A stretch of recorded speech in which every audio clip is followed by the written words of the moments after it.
Hey everyone, I'm here with another round of movement for quarantine, and today we're talking about the hips.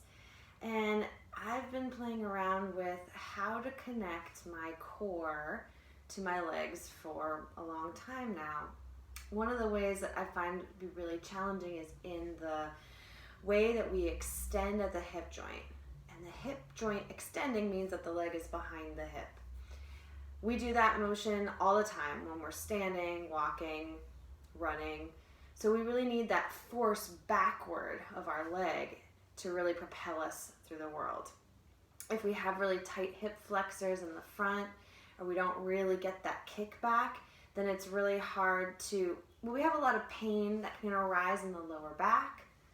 We have a lot of issues that can occur around the hip joints themselves, and a lot of weakness in the legs.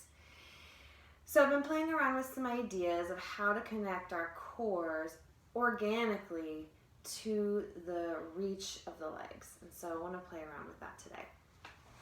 You can see when I come to hands and knees in this position that I could swing my tailbone up, which would arch my lower back. Or I could swing my tailbone down, which would curve my lower back and really curve my whole spine if I keep going. And I have these things called sitting bones, which are on either side of my tailbone. They're the bottom of my pelvis. So the bottom of my pelvis could also look up and lift away from my leg, or they could look down, again, curving the spine and really connecting the back of my sit bone to the back of my leg, right? And the more connection I have of that sit bone down into my leg, the more relationship to my hamstring that I have, and the more I have a power to kick back into hip extension.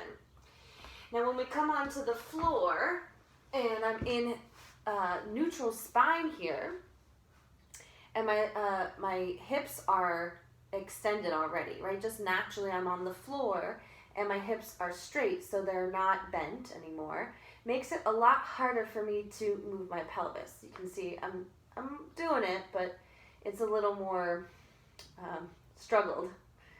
So what we want to play with is how to find the relationship of the sitting bone into the leg here in hip extension, and to really use that to get our leg off the ground, to kick back into space, anything like that, without it going right into the lower back. So you might have had that before, where you feel, if you lift a leg, or if you're running, where pain can arise somewhere in that lower back, maybe the sacral area. So I'd like you all to come down with me. We're going to take a few breaths here on our bellies. We're going to really connect into our breath and into our cores before we work with the hips. So once you're on your belly, take a moment. In fact, we're going to take a few. I'm going to cheat my head a little bit toward you so you can hear me, but feel free to stack your hands and lay your forehead down so your nose doesn't get smushed, but your neck can be straight. Once you're there, just taking a few breaths. Your eyes could close. You're going to see if you can send your breath directing it down into your belly. Let it puff up your navel. And as you exhale, really drop into the ground here. If you discover that this feels hard on your back, as in it's too intense for you to lay flat, what you can do is get a blanket, pull a blanket out, a blanket or a towel,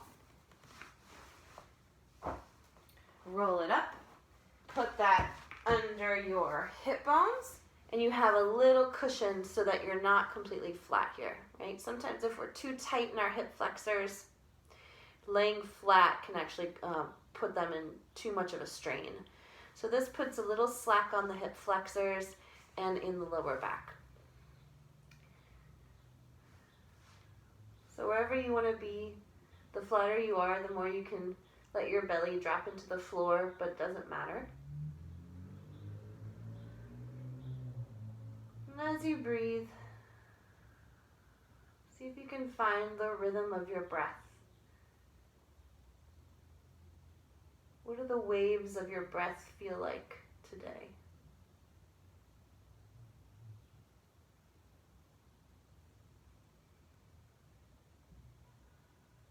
Can more of you drop into the ground with each breath?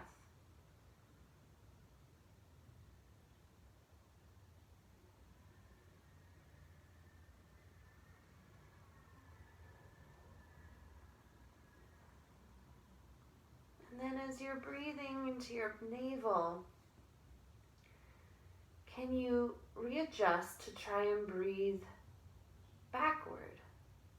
So instead of breathing into the floor, see if behind your navel could expand so that this lower back area would puff up off the floor as you inhale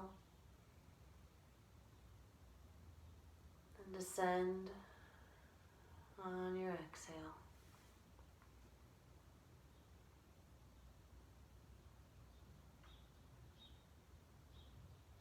Let's see if you can find a rippling of breath and movement, filling up and emptying.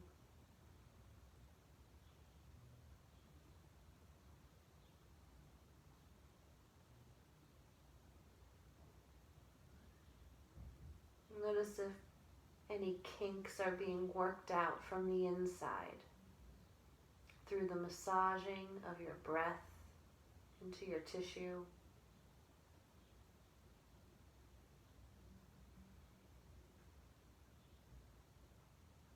Really surrender here. And let your core really drop. Let it move. Let your bones fall deeper to the floor.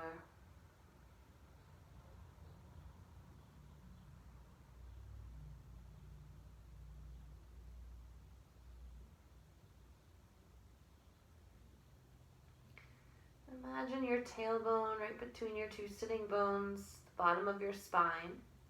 You can even look for it with your fingers, find it. It's a good place to have access. And then just see if you can wiggle your tail. Wiggle it side to side. Give it a little shake. Let your legs be really easy and soft, not lifting. Keep breathing.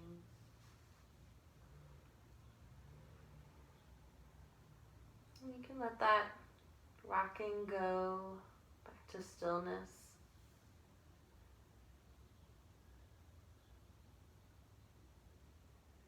And this time we'll use our hands to rock us a little bit back and forth. So I'm going to bring my hands on either side of my body and I'm just going to roll a little bit, kind of push into the ground to roll myself onto the opposite side and then drop back into the floor. Same thing on the other side. I'll put my hand down, turn my head. I'm just going to give a little push and drop. And what I'm going to do is put both hands, one on each side. I'm just going to do a little rock back and forth, massaging the belly, massaging the pelvis. Whatever surfaces are on the floor can get a little passive rock as your arms are helping you. Your belly is staying soft.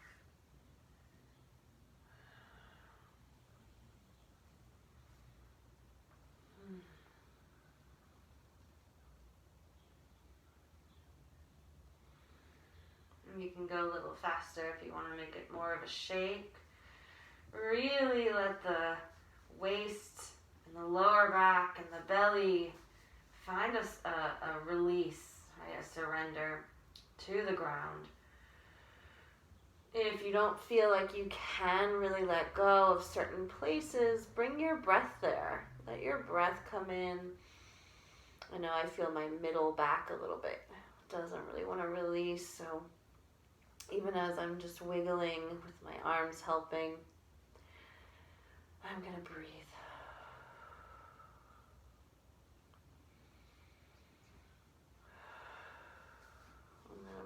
stillness and rest again.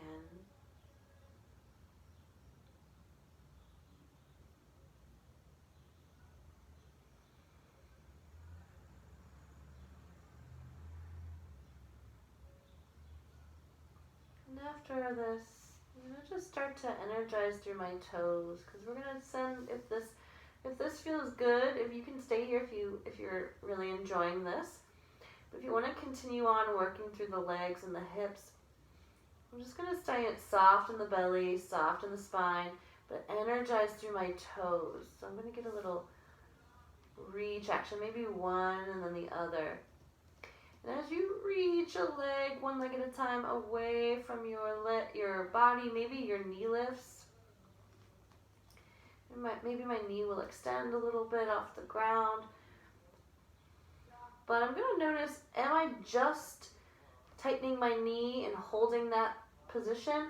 Or am I really allowing my leg to grow out of my hip socket and through my toes? So you're getting a little more, maybe a softer knee energy than you're used to. So find the reach through the whole leg, not just the knee.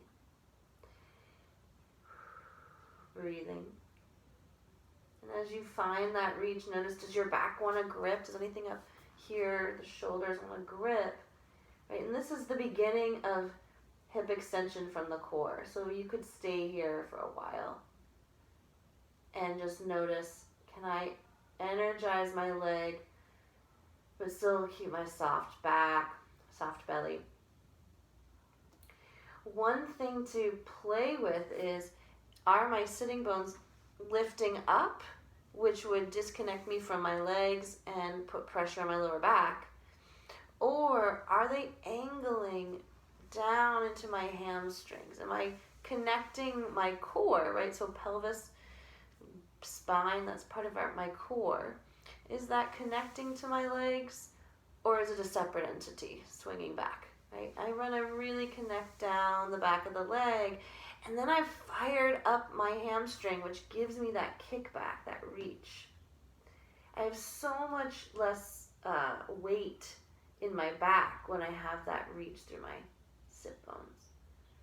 So then you can start to play with a little lift, right? And as I feel this energy down into my hamstrings, I'm also feeling a little rise off the ground in my belly. Not because I'm doing it, I'm not squeezing anything, it's just because of the angles that I'm creating in my body. And this towel is helping a little bit for me to feel kind of like a drop toward the back side of my roll. And so I'm feeling this reach to lift my leg. And so when I keep my core lifted, connected to my pelvis, I have leg, right? So if you're feeling good, if you're feeling into that, you're still really feeling breath-based, then we're going to bend one knee. You can always do something else, right? Just kind of whatever this work leads you to, you can play with. But if this feels good, I'm going to bend a knee and play with lifting my sit bones, right? Disconnecting, and then wrap them down into that hamstring. So then I'm going to just rock my knee. So my knee is free, but my hamstring is still working here, and really on both legs.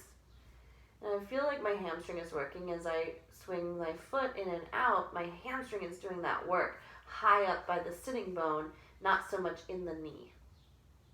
All right, and then I'm going to pause, flex the ankle, and try and use that top of the hamstring, pelvis to hamstring lift.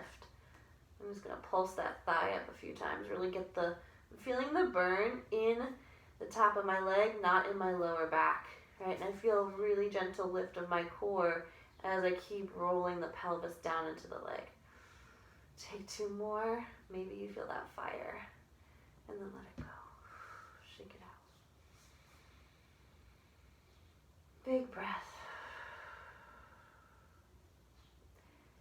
And I'll bend the other leg.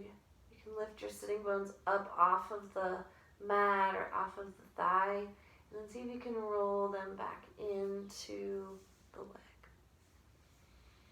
Swing the leg in and out, but without So I don't want to just swing the leg in and out and let my sit bone rise and fall. So that's going to still really stay anchored into my hamstring. And then I have this freedom in my knee joint that doesn't have to change how my hip is working. And then I'm going to just pause, flex the ankle, and here's where I'm working from. Here's where that, I'm going to find the connection here. Sit bone comes down into hamstring, and then the hamstring lifts to the sitting bone. I'm just going to pulse. Now I'm still feeling the low belly. My back is still fluid and breathing, so I'm not making a big deal out of this other than in my hamstring. I'm not going too big that I'm aggressing any other part of my body. Just finding that movement. When you're ready, you can let that come down and shake it out. So a hamstring workout. This can apply to so many places if you like to do pelvic lifting, bridging on your back, stairs, squats, all that can be applied here. Let's try one more, just bringing both legs in. You can flex your ankles. Right, this one's much harder now that with both legs. I really want to do this. I really want to lift my tail up, and I feel so much pressure here in my lower back, which rises into my middle back and my ribs. My belly is not working. So I'm going to really work even that much more hard to roll the sit bones down into those hamstrings. And I'm going to turn my head one for this because I really need a strong core for this one. But if I'm going to lift both legs, I don't want to do it from my upper back. I want to really feel the connection here. So I'm feeling the lift in the core. And it's so tiny. Maybe you can't even see it, but maybe you can feel it in yourself. Tiny little lift, pushing up toward the ceiling, pulsing, while I try to stay restful and long on the floor. So I'm going to do 10, 9, 8, 7, 6, 5, 4, 3, 2, and 1. And I hardly did any movement, but I feel a lot of that work here at the top of my leg. Just extend, rest, shake out a little bit. And just take a deep breath into your belly once more, bringing in some gratitude for that work, for the power of your core and the legs.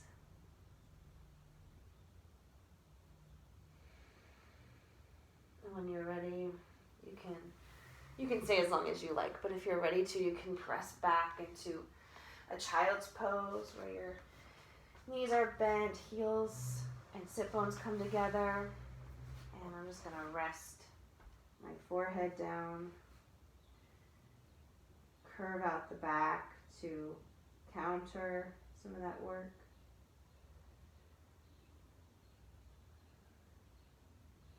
So you can return to your breath.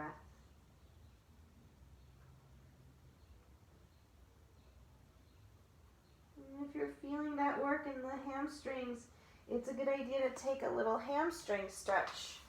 So you can come to your hands and knees, tuck your toes under, and then make your way back to a downward dog, like we do in yoga. I'm just going to walk through my feet, kind of get into the stretch. So one side gets a little more intensity. My booty is up. And then this is a good position for me to think of lifting my sit bones up, right? My hips are bent, so they're not extending.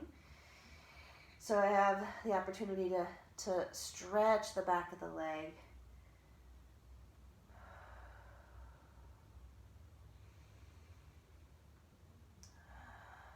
When you're ready to, you'll just come back down to the floor. Maybe you'd like to do a cat-cow. Feel the connection of your hamstring to your sitting bones and where they come apart.